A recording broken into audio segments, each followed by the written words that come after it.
As the children of Israel settled into the new land, each tribe was apportioned an area to live in.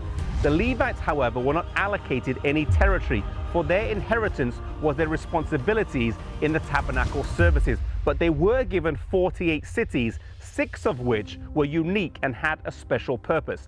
These were the cities of refuge, and they played an important role in the judiciary system in early Israel.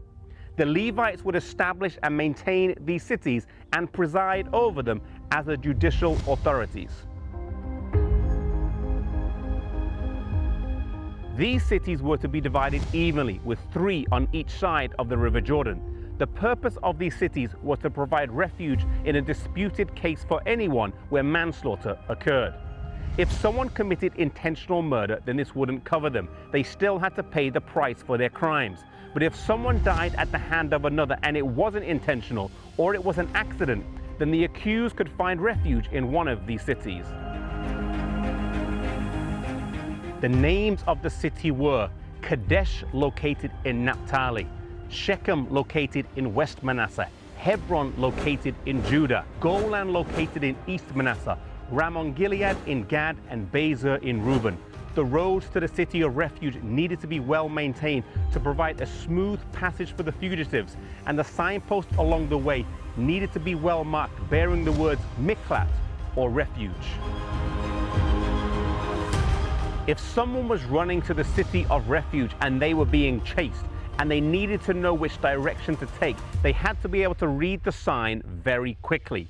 Once the perpetrator arrived at the gates of the city, they were to plead their case to the elders of the city, who would then admit them and offer them asylum.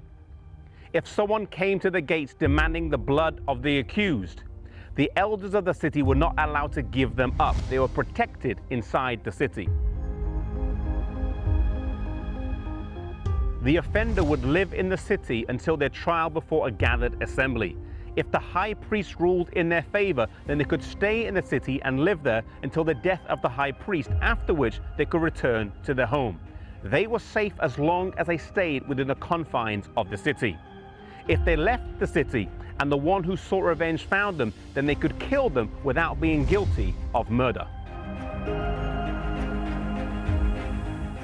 This provision of refuge for offenders meant the judicial system had a blend of justice and mercy. This is an example for us today of a deeper spiritual lesson.